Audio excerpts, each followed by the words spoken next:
In the world of professional wrestling, characters are larger than life. We build heroes into legends, their high-flying feats etched into our memories.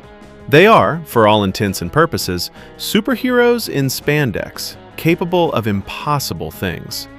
But sometimes, the line between the character and the real person blurs, and behind the roar of the crowd, a much darker reality can unfold. This is a story about that darkness. It's about a beloved wrestling icon, a young woman who died in his motel room, and a case that went cold for 30 years. It leaves behind a legacy of unanswered questions and the corrosive suspicion that fame, power, and money can bury the truth. This is the image of Jimmy Superfly Snuka that millions remember. A superhero flying from the top of a steel cage. A primal force of nature, a main event attraction for the World Wrestling Federation, and a hero to the fans. But this story is about a very different night. A night that didn't end with the roar of a crowd, but in the sterile silence of a hospital room where 23-year-old Nancy Argentino lay dying from a traumatic brain injury. The only other person officially in the room with her was the superstar himself. And the story he told about what happened? It would change, and change, and change again. This is wrestling's most famous cold case, and the story of the powerful promoter accused of helping to bury it for 30 years. To understand the tragedy of May 10th, 1983, you have to get the world it happened in. By the early 80s, Jimmy Snuka was a phenomenon. His Superfly splash from the top rope was one of the most electrifying moves in the business. He was a key player in Vince McMahon's WWF, a promotion on the verge of exploding into a global powerhouse. Snuka was a vital part of that machine, a savage powerhouse with a babyface charm that made him a hero to countless fans. He was also a married man with a family. And on the road, he had a girlfriend, Nancy Argentino. Nancy wasn't just a footnote. She was a 23-year-old from Brooklyn, described by her family as a hard worker who was still somewhat sheltered despite living in a big city. She met Snuka backstage at the iconic Madison Square Garden and was soon traveling with him on the grueling Northeast Circuit, a constant presence in his life away from home. Their relationship, however, was volatile. There were warning signs, red flags that were ignored or dismissed in an era and an industry that often looked the other way. Just 4 months before her death, in January 1983, police were called to a Howard Johnson's motel in Salina, New York. It took 8 deputies and a police dog to subdue Snuka. He was charged with assault after allegedly dragging Nancy down a hallway by her hair, but the charges were eventually dropped. According to a detective's notes from the later homicide investigation, it was alleged that Vince McMahon himself had tried to talk Nancy out of pursuing the complaint. This wouldn't be the last time McMahon's name would surface. Nancy's younger sister later recalled an instance where Snuka, alone with her at the family home, allegedly threatened her, saying, "I could kick you and put my hands around your throat and nobody would know." For Nancy, the glamour of being with a superstar was becoming intertwined with a pattern of escalating danger.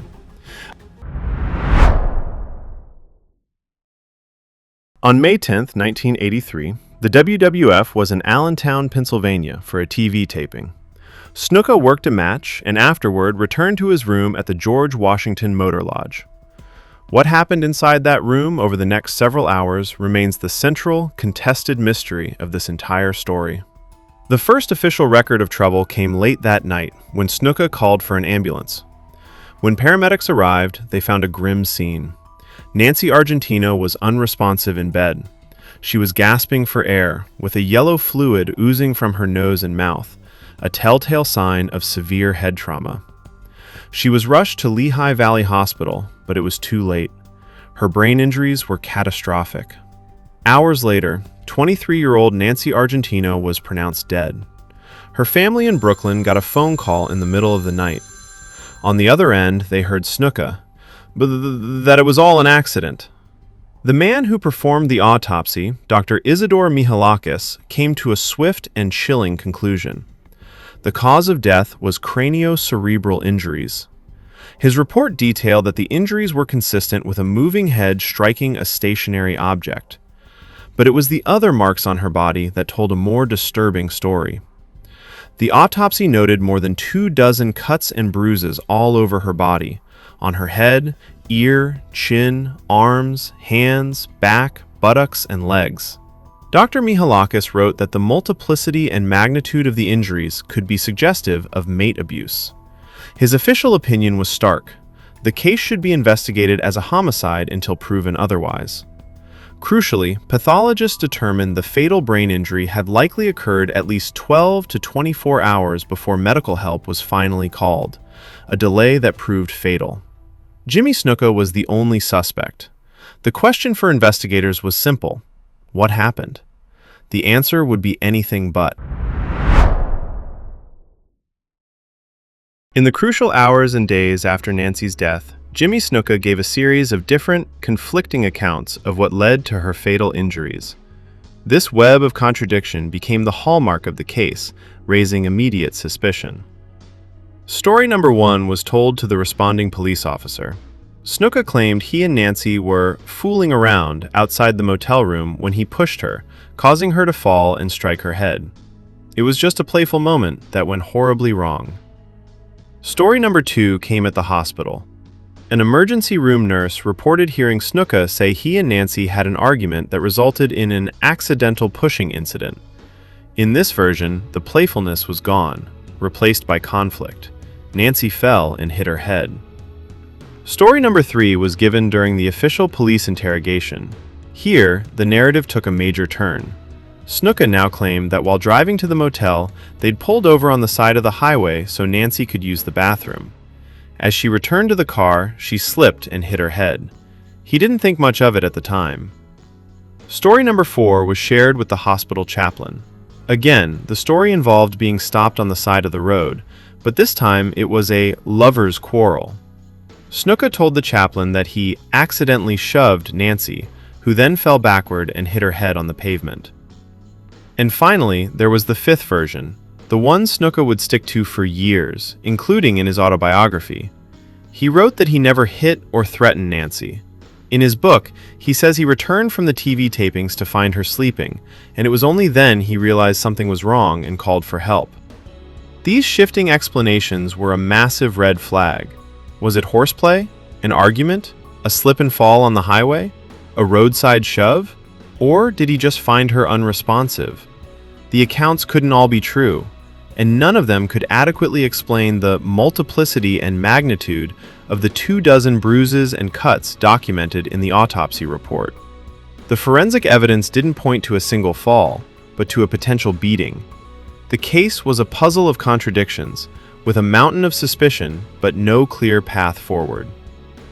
If you want to support more deep dives into complex cases like this, where the truth seems just out of reach, take a moment to like this video and subscribe to the channel. It really helps us continue investigating these important stories.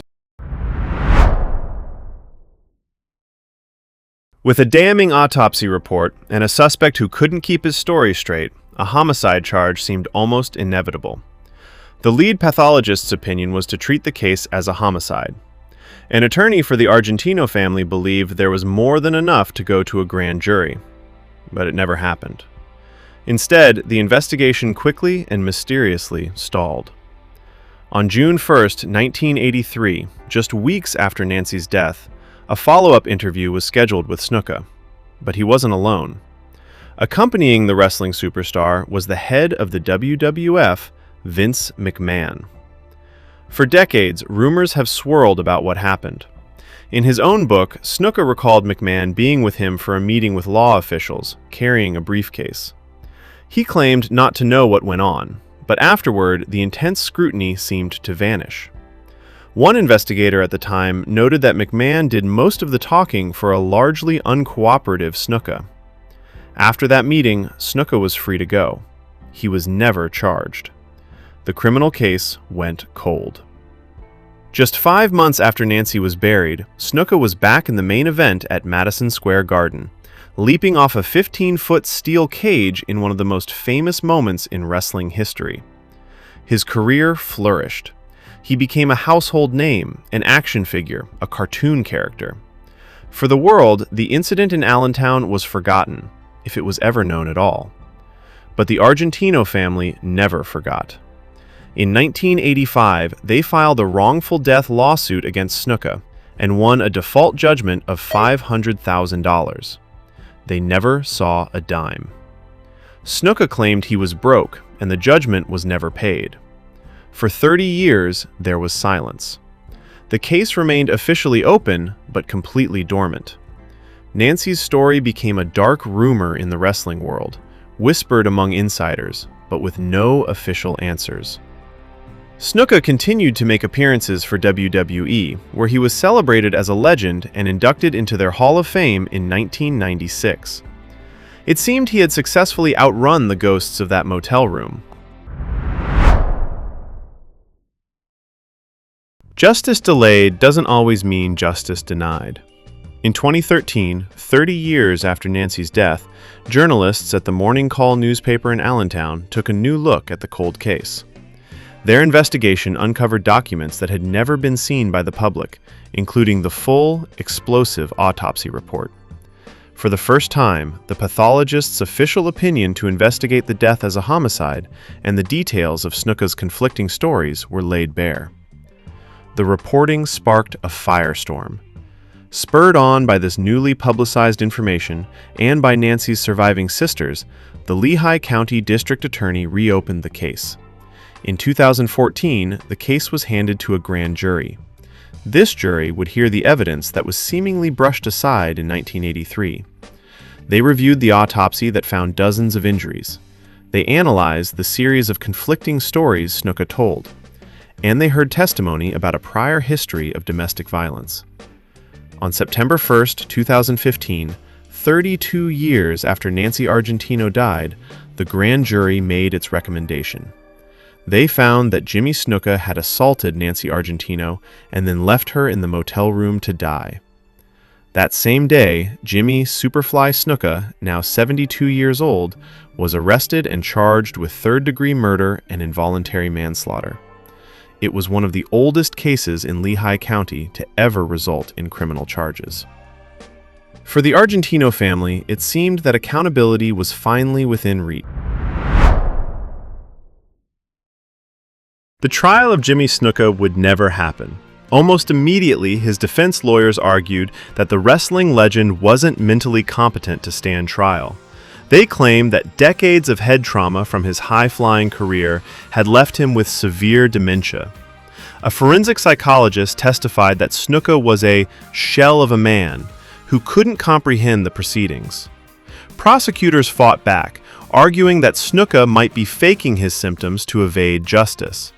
They showed evidence of him performing wrestling moves as recently as 2015 and attending events where he appeared lucid. The presiding judge, Kelly Bannock, faced a difficult decision, acknowledging the immense delay in the case by stating, "Unfortunately, justice suffers when it's delayed." In June 2016, Judge Bannock ruled that Snuka was not mentally competent to stand trial. The case was put on hold. By December, Snuka's lawyer informed the court that his client was terminally ill with stomach cancer and in hospice care.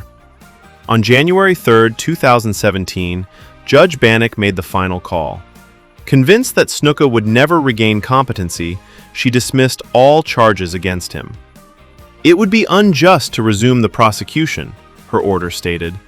Justice, after a 30-year delay, had run out of time. Just 12 days later, on January 15, 2017, Jimmy Snuka died at the age of 73. He died an accused man, but because the charges were dismissed, he was never convicted. The criminal case was over, ending without a trial, without a verdict, and without legal closure. So, what really happened in 1983, and why did the case go cold? Was it a fumbled police investigation, or did the influence of a rising entertainment empire help shield one of its biggest stars?